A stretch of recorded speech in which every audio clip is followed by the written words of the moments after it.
प्रणम्य शिरसा देवं गौरीपुत्रं विनायकं भक्तावासं स्मरे नित्यम् आयुष्कामार्थसिद्धये। प्रथमं वक्रतुण्डं च एकदन्तं द्वितीयकं तृतीयं कृष्णपिङ्गाक्षं गजवक्त्रं चतुर्दकं लम्बोदरं पञ्चमं च षष्ठं विकटमेव च सप्तमं विघ्नराजं च धूम्रवर्णं तदाष्टमं नवमं बालचन्द्रं च दशमं तु विनायकम् एकादशं गणपतिं द्वादशं तु गजाननं द्वादशैतानि नामानि त्रिसन्ध्यं यः पठे नरः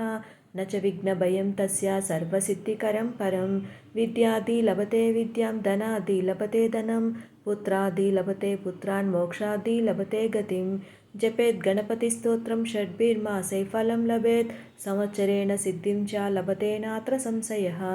अष्टभ्यो ब्राह्मणेभ्यश्च लिखित्वा समर्पयेत् तस्य विद्या भवेत् सर्वा गणेशस्य प्रसादतः।